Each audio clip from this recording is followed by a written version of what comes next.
পর 10 নম্বর বছর, এবার ট্রেনিং শেষ, এবার চূড়ান্ত পরীক্ষা দেওয়ার পালা। এখন যদি নামাজ না পড়ে মানে কি জুমা পড়ে না তা না, ঈদ পড়ে না তা না, এর মধ্যে ফজরও আছে নাকি নাই? অবশ্যই আছে। সন্তান ফজর পড়ে না, তারে মারাটাও ইবাদত, তারে মারাটাও নবীদের সুন্নাত, তারে মারাটাও নেক আমল। এই মারা অকল্যাণের জন্য হবে না, এই মারা হবে তার জীবনকে গড়ে দেওয়ার জন্য। যেমন আল্লাহ আমাদেরকে শাস্তি দেয়, এজন্য শাস্তি দেয় না যে আল্লাহ আমাদের ঘৃণা করে, বরং এজন্য শাস্তি দেয় আল্লাহ আমাদেরকে ভালোবাসে। বলবেন কিভাবে? ওয়ালানুযীকান্নাহুম মিনাল আযাবিল আদনা দুনাল আযাবিল আকবার লাআল্লাহুম ইয়ারজিউন।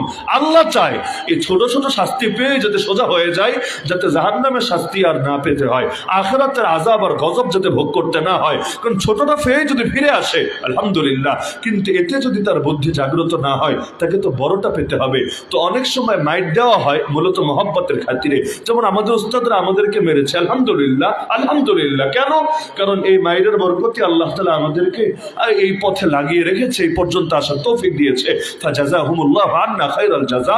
অবশ্যই তারা আমাদের উপর অনুগ্রহ করেছে। এই মায়ের বিদ্বেষ থেকে ছিল না, এই মায়ের ঘৃণা থেকে ছিল না, নাহলে আমরা কেউ টিকতে পারতাম না। কারণ বিদ্বেষ ঘৃণা নিয়ে টেকা যায় না, তাহলে ছেটকে যেতাম।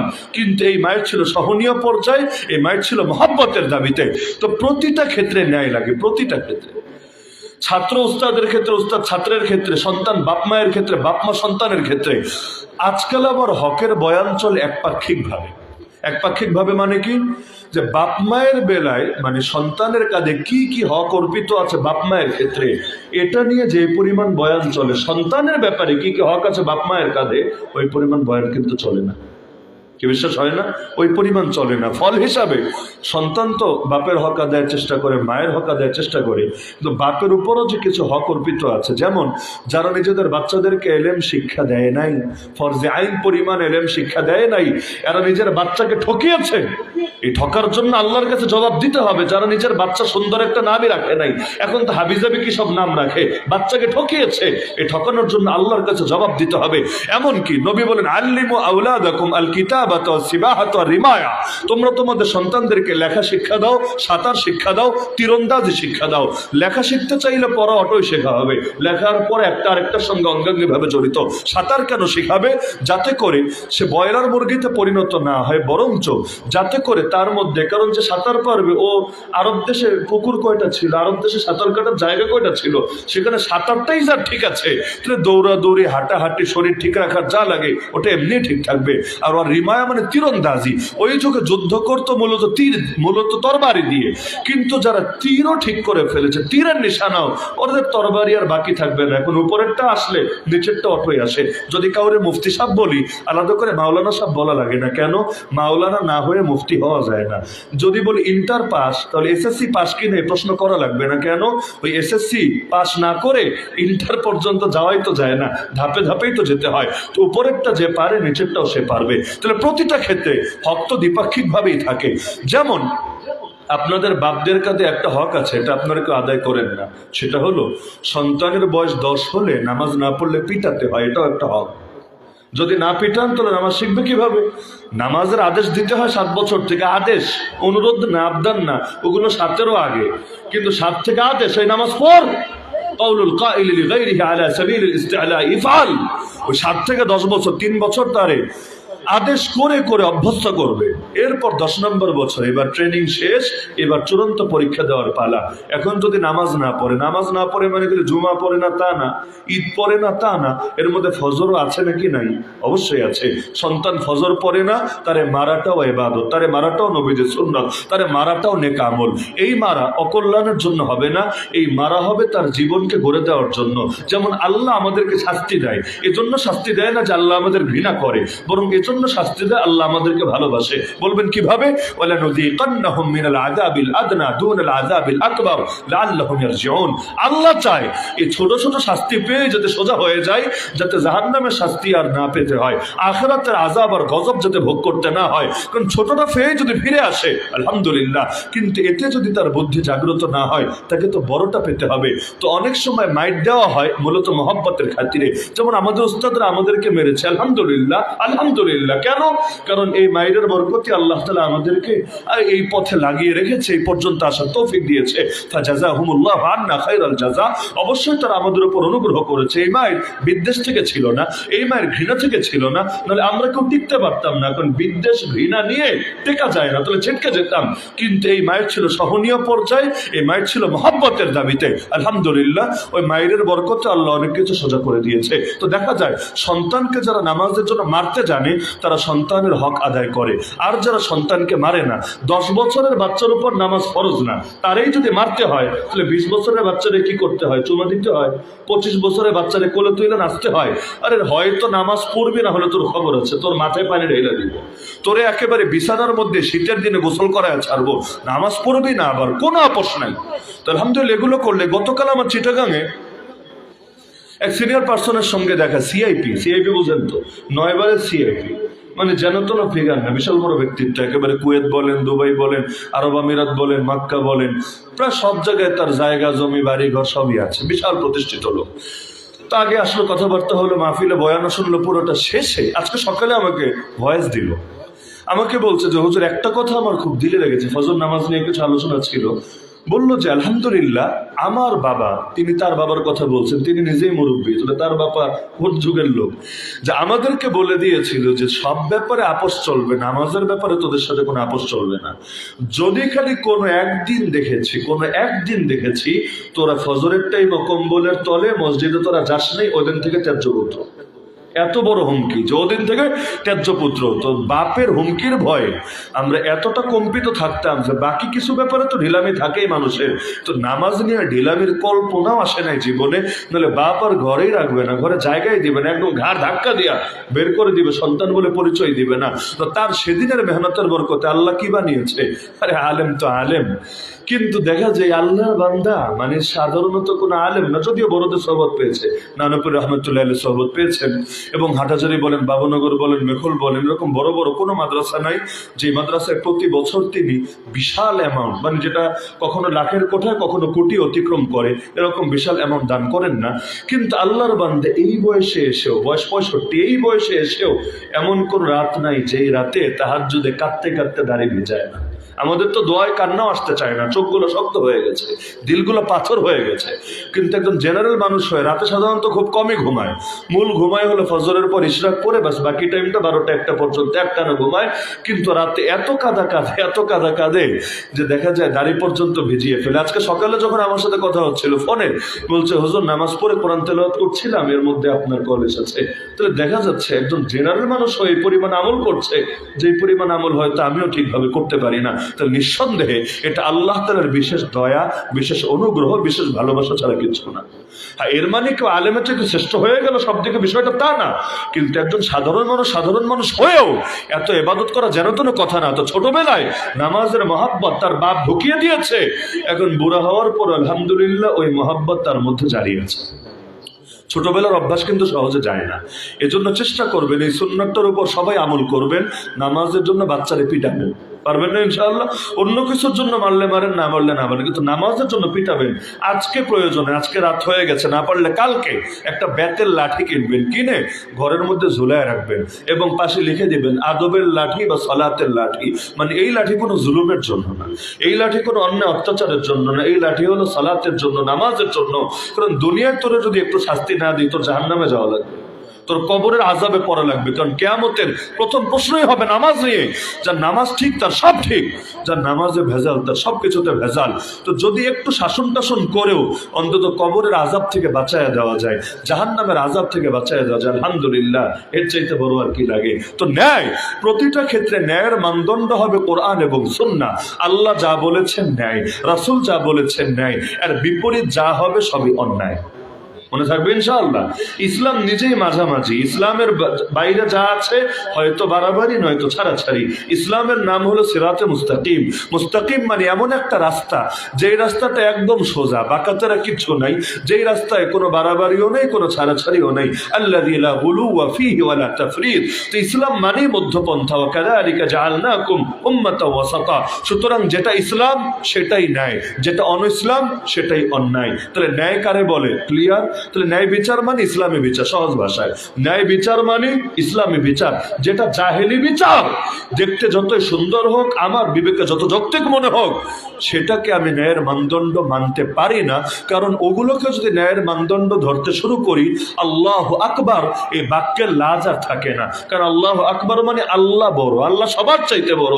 কই আমি তো আল্লাহর চাইতে ইউরোপে বড় বানায় দিলাম, আল্লাহর চাইতে গ্রিক সভ্যতাকে বড় বানায় দিলাম, আল্লাহর চাইতে সেকুলার আদর্শকে বড় বানায় দিলাম না, আল্লাহই বড়। সুতরাং যেটা আল্লাহর আদর্শের সাথে মিলবে সেটাই ন্যায়, যেটা মিলবে না সেটাই অন্যায়।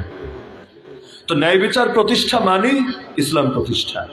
একমত সবাই? ন্যায় বিচার প্রতিষ্ঠা মানে ইসলাম প্রতিষ্ঠা। কারণ ইসলাম মানেই শান্তি, ইসলাম মানেই ন্যায়, ইসলাম মানেই মুক্তি, ইসলাম মানে রহমত, ইসলাম মানে নুসরত, ইসলাম মানে বরকত। আর ইসলাম বাদ দিয়ে এগুলো আশা করা যাবে না। আফা হুকমাল জাহিলিয়াতি ইয়াবগুন ওয়া মান আহসানু মিনাল্লাহি হুকমা লিকাওমিন ইউকিনুন। আল্লাহ নিজে প্রশ্ন ছড়ে দিয়েছেন কোরআনে, আরে বান্দা কি অনইসলামিক তথা জাহেলি বিচার চায়?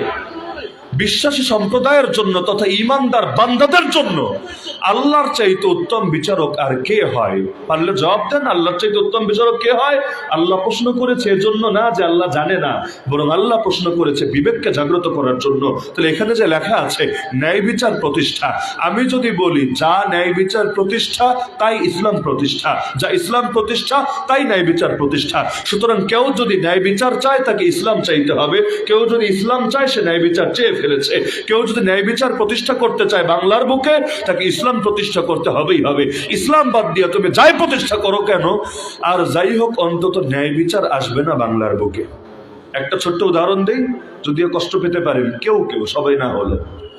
বৈষম্যের বিরুদ্ধে আমাদের এত লড়াই, এত আন্দোলন, এত সংগ্রাম, এমনকি বৈষম্যের বিরুদ্ধে আন্দোলন করতে গিয়ে ফ্যাসিস্ট উৎখাত সব ঠিক আছে আপন জায়গায়, কিন্তু আমাকে শুধু একটা কথা বোঝান, আজও পর্যন্ত যারা বৈষম্যের বিরুদ্ধে আন্দোলনে নেতৃত্ব দিয়েছে আমাদের অঙ্গনে অন্য অঙ্গনে, একজনও কি এই কথাটা বলছে যে আমাদেরকে সুদের বিরুদ্ধে জিরো টলারেন্সে নামতে হবে? কেন? কারণ সুদ মানেই বৈষম্য। কোন রাষ্ট্রে যতদিন সুদ থাকবে ওই রাষ্ট্রের মধ্যে বৈষম্য থাকবেই থাকবে। কোনো বাপের বেটার ক্ষমতা নাই বৈষম্য কমাবে। একজনও সুদের বিরুদ্ধে আওয়াজ তুলেছে?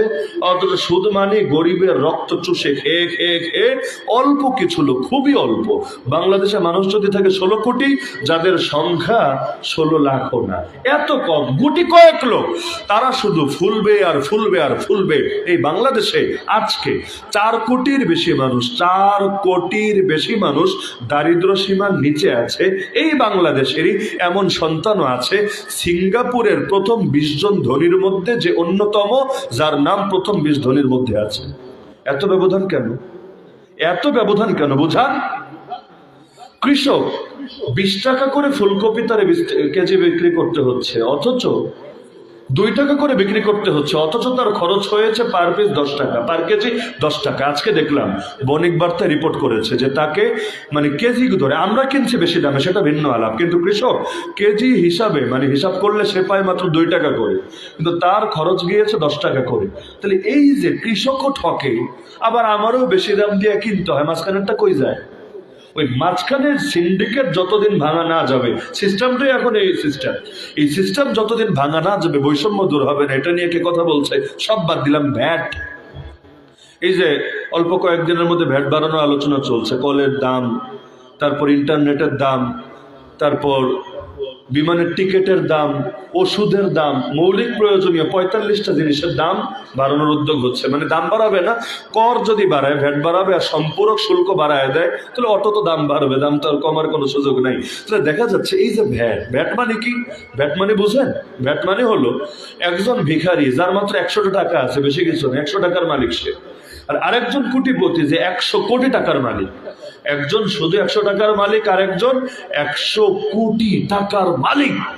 এই উভয়ই যখন একটা কল দিবে মোবাইলে, 1 মিনিট কথা বলবে, উভয়ের থেকে 1 সমান কর কেটে নেওয়া হবে। যখন এই ভিখারি দোকানে 1 প্যাকেট গ্যাস্ট্রিকের ট্যাবলেট, নাপা, প্যারাসিটামল কিনতে যাবে, তার থেকে যতটুকু কর কাটা হবে, আরেকজন কোটি কোটি কোটি কোটিপতি যখন কিনতে যাবে তার থেকেও সমান কর কাটা হবে। বাহ, এটা যদি জুলুম না হয় জুলুম কারে বলে? ন্যায়ের যে বিপরীত যে হচ্ছে এই দেশে আমাদেরকে এই পরিমাণ কর দিতে হয় যেই পরিমাণ কর জমিদাররা উসুল করতো না ওই জমিদারি প্রথা চলাকাল, এত বেশি কর দিতে হয়। হ্যাঁ, এখন বলবেন হুজুর পশ্চিমা দেশেও বহু কর দিতে হয়। হ্যাঁ জানি, বাংলাদেশের চাইতে অনেক বেশি কর দিতে হয় জানি, কিন্তু তারা করও যেমন দেয় বেশি, নাগরিক সুবিধাও পায় অনেক বেশি। আমরা নাগরিক সুবিধা পাই কচু, আর কর দেয় অনেক বেশি। অনেক বেশি তাও কারা দেয়? বড় লোকেরা কয়জনে দেয়? ওরা তো ঋণ খেলাপি, বেশিরভাগ ঋণ খেলাপি। বোঝেন, ব্যাংক থেকে লোন নিয়ে আর দেওয়ার খবর নাই, আবার ব্যাংক থেকে আবার নেয় যে দোস্ত আরেকটু বাড়ায় দে, আমি এটার ব্যবসা কইরা উসুল কইরা নিয়ে আসতেছি, আরেকটু বাড়ায় দে, এরপর একসঙ্গে সব পোষায় দিব। ব্যাংক আবার দেয়, আবার নেয়, আবার আবার আবার আবার, এভাবে করতে করতে এত বিশাল বিশাল ঋণ খেলাপি হয়। বাংলাদেশে মোট ঋণ খেলাপির পরিমাণটাই যদি খালি উসুল করা যায়, এত ফকিন্নিমার্কা আচরণ করা লাগবে না। ওই টাকা দিয়ে বাংলাদেশ বহুদূর আগে যেতে পারবে। তাহলে দেখা যায় বড় লোকে কি করে, ওরা তো সব তরিকা জানা আছে কিভাবে কর থেকে বাঁচতে হয়, কিভাবে বিভিন্ন দুষ্টমি ফাইজলামি করে নিজের অর্থ বাড়াতে হয়, আর সব ঝামেলায় পড়তে হয় কারে? এই গরিব মানুষরে, সাধারণ মানুষকে। এরা এত মাইর পেঁচো বোঝে না, তো এগুলোর ন্যায় বলে, এগুলোর সাম্য বলে।